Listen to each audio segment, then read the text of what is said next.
time for a tip video. This is like the 8th or 9th time I've tried to record this video today. So, I hope you appreciate how much effort I'm putting into this one video for you guys. In today's video I wanted to talk about specifically how to go about starting a deductionist notebook. Reason being, I feel like this is a subject that gets brushed over way too often. I have students who don't know where to start. They ask me all the time what to put in the notebook, what to do in the notebook, what to use in the notebook for.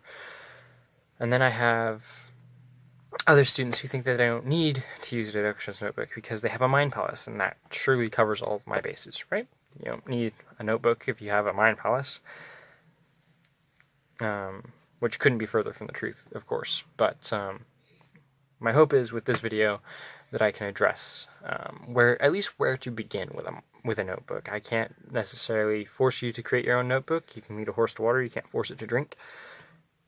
But at least this will help you to start a notebook if you so desire to have one. And I strongly suggest, I urge you to have a notebook because they are invaluable tools. I can't praise my notebooks enough. I'm on my 4th notebook now, not counting notebooks that I have for experiments, etc.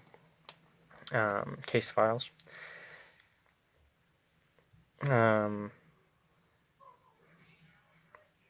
So obviously the first place you'd want to start, if you want to start keeping a notebook, is to get one that you can keep on your person at all times. You don't need a big spiral-bound notebook. You need a simple, small, leather moleskin notebook that you can keep in your back pocket, that you can keep in your coat pocket, that you can keep in your purse pouch, whatever the case may be. A simple, small notebook that you can keep all of these things in, all these following points in. But the key point of that is it has to be on your person at all times. That's when it will be most helpful. It doesn't do you any good to have a notebook for deduction if you leave it at home. This thing comes with me everywhere I go. It's always on my person.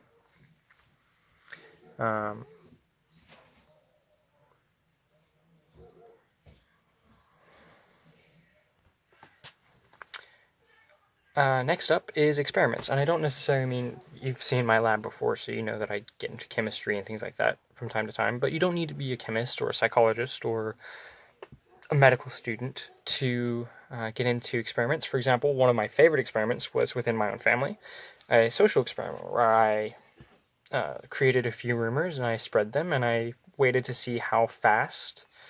I kept track of how fast and how far and how long they lasted and they spread.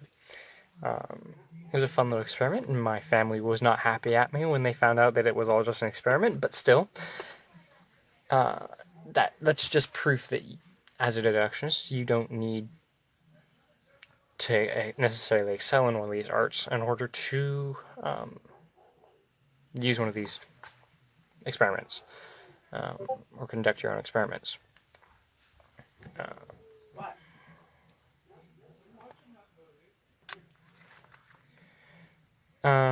The next point to go on to would be hypothesis.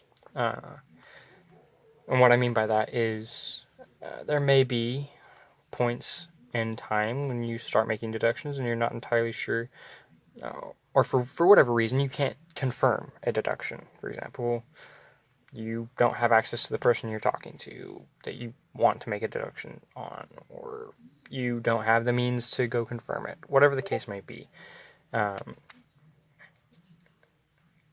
Keeping track of your hypothesis in the notebook until such a time that you can go back and confirm it is a good way to hold on to it until you actually get around to confirming it. Keeping a record of deductions you've made. This is kind of goes along with that last point. But I have deductions in this notebook that I haven't turned into deduction stories yet, simply because I don't think they're impressive enough, or I think they're not as interesting as other deduction stories I've told, whatever the case may be. But I have entire pages that are stories in here that I've paraphrased down into simple anecdotes that I just haven't shared, and I keep them in the notebook just in case I ever need to refer back to them at one point, or I do decide maybe that I want to share them as a deduction story.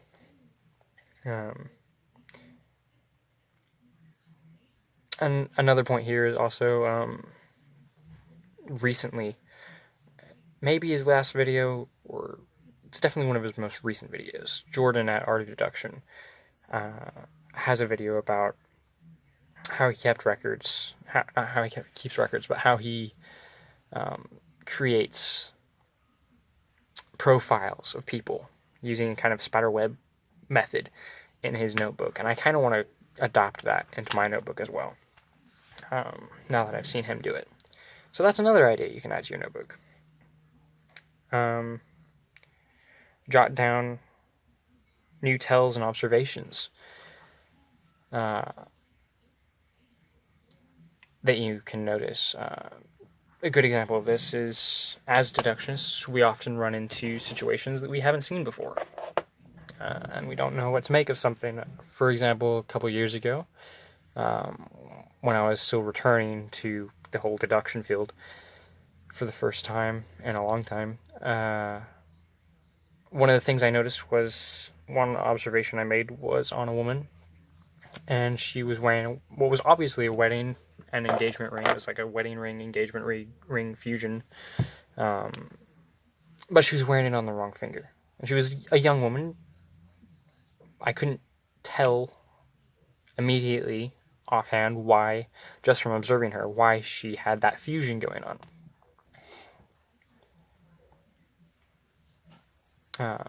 Until I later was able to piece together that she was wearing it on the wrong finger because it was a family heirloom, and she was wearing it on the wrong finger because it didn't fit her, and she had yet to get it resized.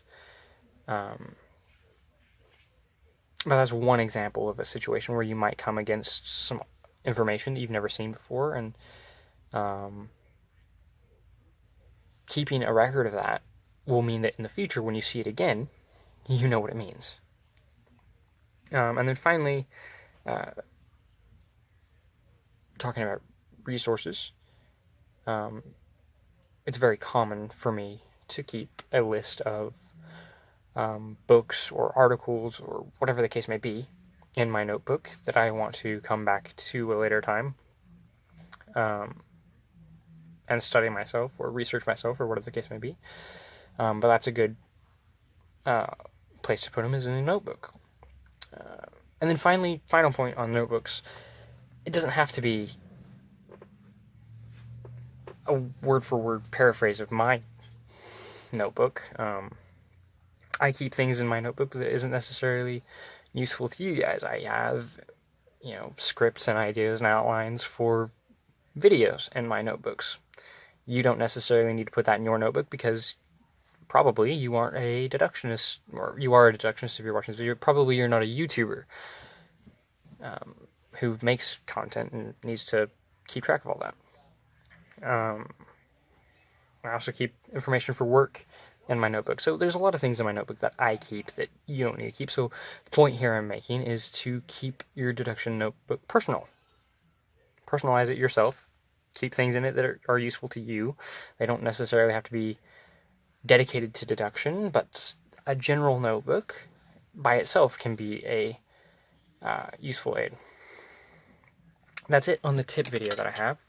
But before I go, I wanted to remind everyone that my 2-year YouTube anniversary is coming up.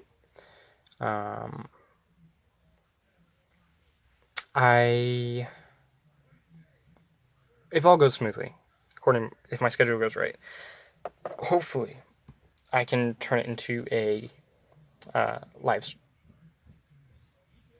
stream. But push comes to shove, worst case scenario, I still want to do a Q&A. So if you post questions in this video, I will definitely answer them on my 2-year event. But I'm still hoping, cross my fingers, for a live stream if all goes well.